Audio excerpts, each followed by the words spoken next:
Yang Berhormat Setiawangsa, silakan. Bismillahirrahmanirrahim. Assalamualaikum dan salam sejahtera. Yang berhormat Tuan Yang di-Pertua, Setiawangsa mengalu-alukan pindaan yang telah kita tunggu sekian lama. Amalan ini memang satu amalan yang berlaku di banyak demokrasi-demokrasi dan banyak negara telah pun mengambil langkah untuk mengekang atau mengawal kelakuan atau kejadian seperti ini. Kalau di India misalnya, fenomena lompat parti ini dipanggil ayaram gayaram. Mungkin jelutong, saya tak tahu Urdu dia macam mana atau Hindi dia. Tetapi ram datang, ram pergi. Ya, makna mereka hari ini masuk satu parti, kemudian mereka pergi ke parti yang lain dan seterusnya. Pengerang ada menyebut bahawa pengundi di Malaysia ini pilih parti. Tetapi sebenarnya kita tidak ada satu sistem untuk kita ukur apa yang pengundi mahu. Sebab memang betul kita bertanding dengan logo parti yang kita wakili ataupun gabungan yang kita wakili dengan nama kita. Saya percaya mungkin majoriti daripada rakyat memilih berdasarkan parti. Tetapi ada kes-kes di mana rakyat memilih berdasarkan sosok tubuh seseorang tokoh tersebut. Beza sistem negara kita, beza daripada negara misalnya di Indonesia ataupun di Jerman. Pilihan raya Bundestag di Jerman, pengundi ada dua undi. Satu untuk party list dan satu untuk ahli parlimen secara individu.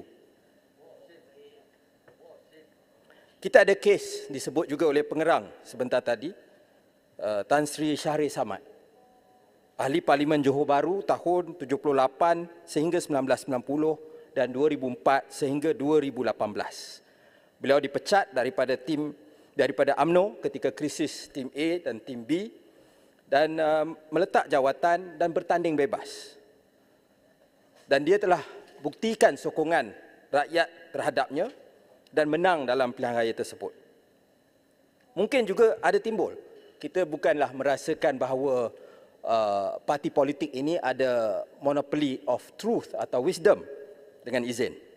Ada rakyat merasakan bahawa parti politik telah pun tersasar daripada perjuangan. Maka mekanisme yang ada dalam pindaan perlembagaan ini yang membolehkan keputusan ini kembali kepada rakyat. Sebagaimana disebut oleh Stampin, daripada rakyat kita dipilih, maka kepada rakyat kita kembali. Pengerang juga ada menyebut bahawa bagaimana dalam RUU ini dibezakan antara dengan izin pre dan post election coalition. Di negara kita selama berpuluh-puluh tahun sejak merdeka, kita sudah biasa dengan pre-election coalition. Tetapi kita lihat sejak 2020, post-election coalition menjadi semakin lazim. Dan ini amalan di banyak negara lain. Mungkin ada beberapa wakil rakyat sendiri menyebut kita pergi ke pilihan raya tidak ada yang mendapat majoriti kerusi. Saya ingat pengerang tadi sebut bercinta selepas kahwin. Jadi bagi saya tidak ada masalah tentang perkara ini. Kerana kita perlu ada ruang supaya sebuah kerajaan stabil dapat dibentuk selepas pilihan raya. Cuma yang paling penting, saya ingat tadi Port Dickson sebut tentang soal moral. Bagaimana kerusi parlimen ataupun DUN bila pindaan dibuat juga di peringkat negeri, kerusi-kerusi ini bukanlah barang jualan untuk didagang, bukan komoditi. Ini adalah amanah besar daripada pengundi. Saya ingat pilihan raya 2018. Kita kutip derma. Kalau kawan-kawan lama saya daripada PAS dalam Tin Milo misalnya. Kita kutip derma daripada rakyat. Ada usaha kumpul duit untuk bawa pengundi-pengundi pulang daripada luar, termasuk luar negara. Yang pengundi minta tak banyak. Yang mereka minta ialah untuk wakil rakyat menghormati mandat yang mereka berikan dan tunai tanggungjawab tersebut. Sebab itu bila Macang sendiri, sahabat saya sebut tentang scheme of things. Ini sesuatu perkara yang sangat-sangat bagi saya hina dan memalukan kita sebagai wakil rakyat.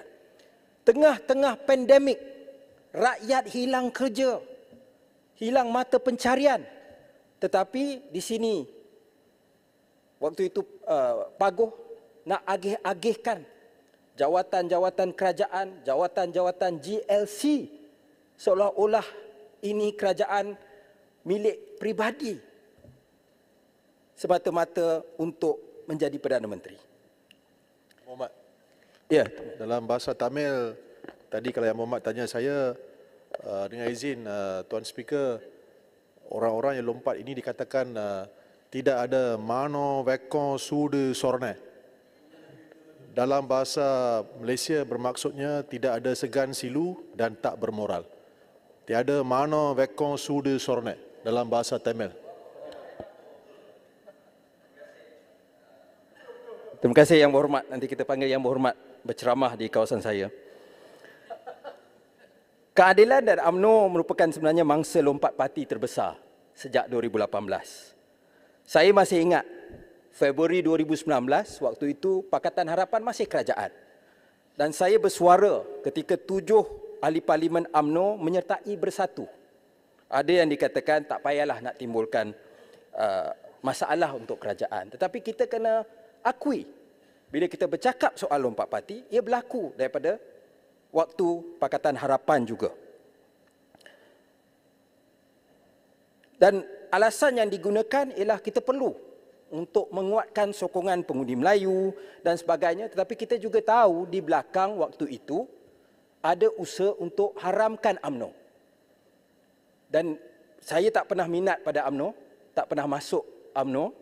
Tetapi saya percaya bahawa kita perlu padang yang sama rata dalam politik. Sebab itu, antara perkara lain yang harus dilihat juga bila kita nak bercakap tentang soal lompat parti, perlu ada pindaan terhadap Akta Pertubuhan.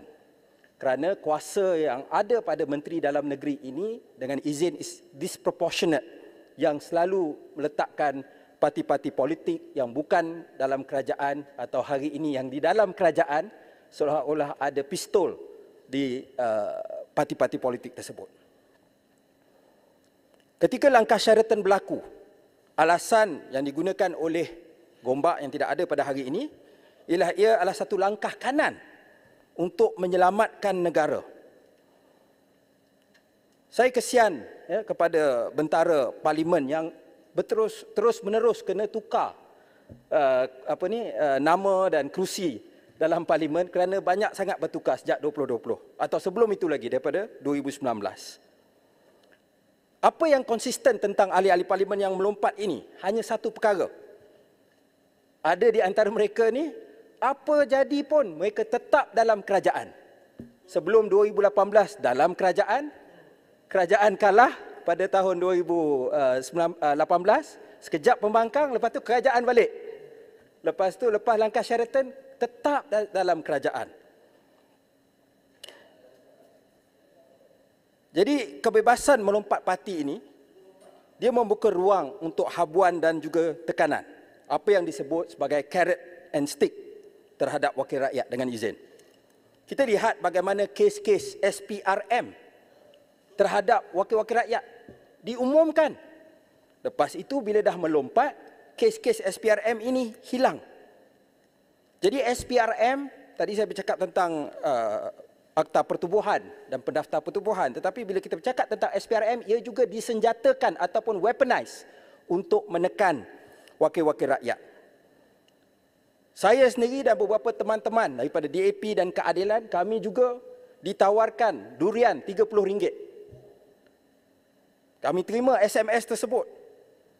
Yang lebih lucu, bila kita tidak melayan, mereka tanya pula berapa pula kami boleh tawarkan. Dan mereka boleh bawa beberapa, saya tidak tahu siapa, tapi mereka boleh bawa pula wakil rakyat untuk menyokong belah sini.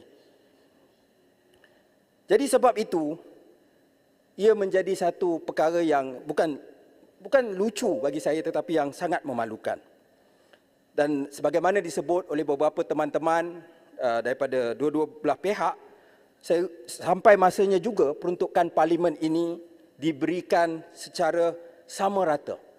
Mungkin menerusi Suruhanjaya Parlimen atau sebagainya, bukan lagi secara selektif. kerajaan atau pembangkang ataupun yang tanda tangan MOU ataupun tidak. Namun, sikit lagi Setiawangsa akan habis. Setiawangsa berharap bahawa apa yang berlaku pada hari ini menjawab persoalan tentang MOU yang kita tanda tangan di peringkat Pakatan Harapan. Ramai juga mereka di dalam Dewan ini yang hari ini menyokong pindaan ini tetapi mencemuh Pakatan Harapan apabila kita tanda tangan MOU. Tetapi kita merasakan selepas siri pertukaran demi pertukaran kerajaan, kita perlukan kestabilan. Tetapi kestabilan itu datang dengan harga beberapa reform. Jadi sebab itu kita menjadi pembangkang yang konstruktif dan berprinsip, bukan opposition for opposition sake. Dua sahaja persoalan yang Setiawangsa nak ajukan kepada kerajaan. Apa akan berlaku sekiranya ahli parlimen ini dipecat selepas 3 tahun?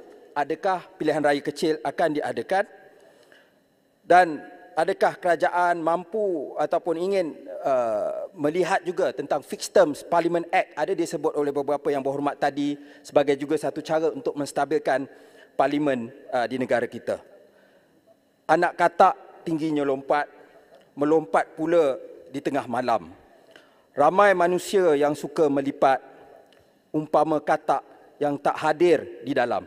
Terima kasih. Terima kasih, Yang Amat Setiawangsa.